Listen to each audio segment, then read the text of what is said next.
Something is Wrong with Jack by C.M. Spooks.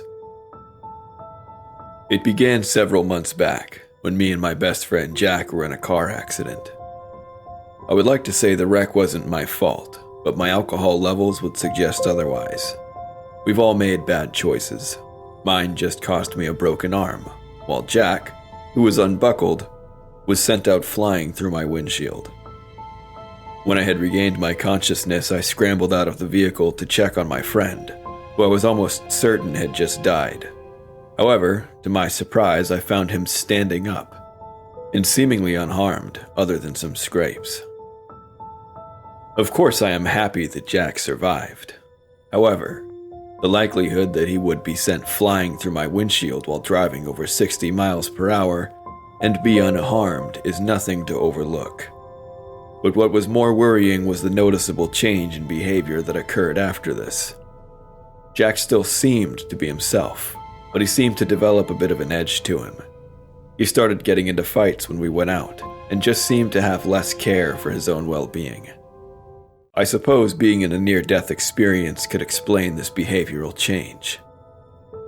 About 2 weeks ago, he dropped contact with me entirely.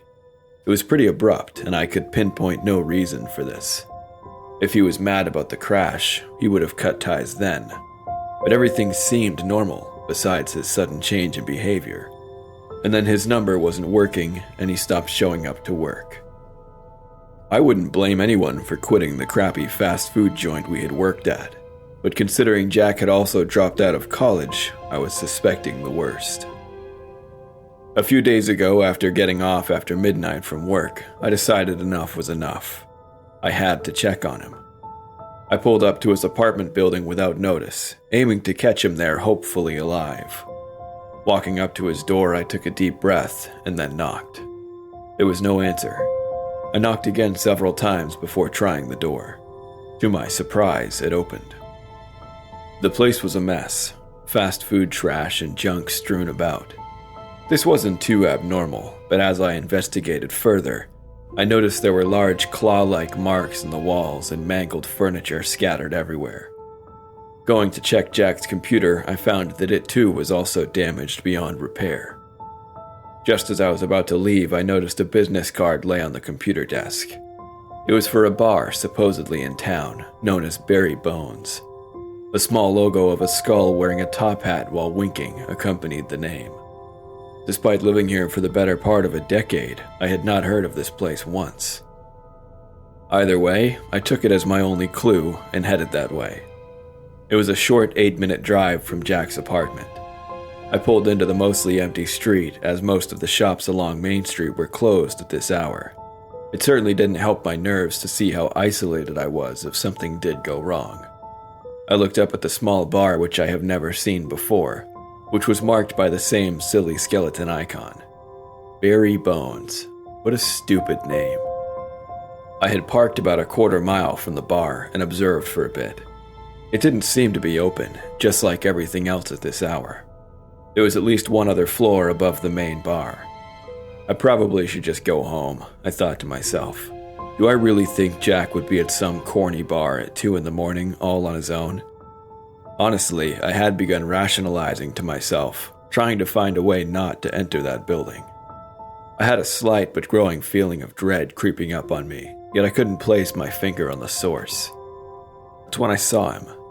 Jack was walking along the sidewalk about a half-mile from the building. He looked rough, his stubble grown out and sunken tired eyes, and his brown hair in a jagged mess. Yet his face seemed stern and determined. He was wearing a trench coat, jeans, and what appeared to be combat boots. Needless to say, not his typical attire. I continued to hide out in my vehicle, hoping he wouldn't recognize it. Jack must have walked from his apartment here, hence why I beat him to the spot. He approached the building and placed his palm on the front door, as if inspecting it. After a moment, he pushed it open and walked into the bar. Well, I guess it is open, I muttered to myself. But Jack was in there, and I hadn't seen him for weeks. I was not going to leave just because of a bad feeling when my best friend could be in danger. I worked up the courage, making sure I had my pocket knife on me, and stepped out of the vehicle. Walking up to the building cautiously, I noticed the bar doors were beaten down and made of wood, like an old Western movie. Pushing them open, I was met with a pretty standard-looking bar with scattered tables and light-up signs of various beer brands on the walls, although the power was clearly out, and the thick layer of dust told me no one had put back a drink here in years. Taking steps slowly into the room, I examined for a sign of where Jack may have gone. That's when I heard rustling behind the bar. I slowly creeped around the bar and into the kitchen. It was too dark to make out much of the room, but I could see the counter in the center of it with some empty bottles and junk scattered about. I stopped completely as I heard what sounded like huffing and panting from behind the counter. I pulled out my phone slowly and walked around the counter, turning the flashlight app on. I was frozen in terror as the source of the noise turned to look at me. The creature had pale yellowish skin and lanky limbs. Its face was hard to discern, besides the gaping mouth full of large rotting incisors, which were smeared with what I presumed to be blood. It was likely fresh, too, as I noticed the body the creature was hunched over.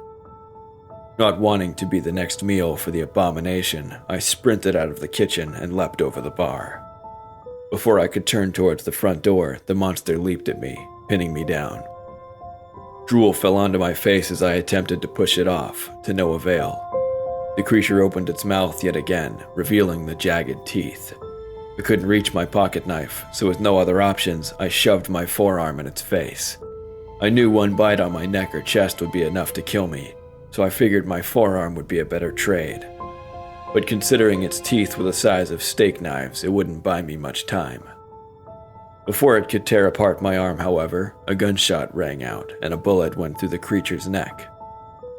It turned towards the one who was firing, and so did I. There was Jack, holding some sort of pistol. While I was relieved he was not the corpse the creature was feeding on earlier, I soon realized the monster was now sprinting towards him. I would almost rather have him been dead than to have to watch him die right in front of me. But to my utter shock, as the creature leapt over the counter, Jack raised his leg effortlessly, kicking the creature in the jaw and sending it flying. He jumped over the counter, running at it before it even landed. When the creature crashed into a table, smashing it to bits, Jack placed his foot on its neck to pin it down. He fired 3 more shots into its head before it finally stopped struggling. Then he took a deep breath and looked back at me. "You shouldn't be here, Nathan." He looked very upset while he said this. I didn't know what to say. My best friend disappears for weeks, and when I go looking for him, he tells me to get lost. I stood up slowly and walked over to him. "Jack, I have no idea what is going on. You haven't even called. Did you expect me not to look?" Jack looked upset, like he wanted to tell me something but couldn't. Then he made eye contact with me and placed a hand on my shoulder. "You need to leave, Nathan. This is too dangerous for you to be here."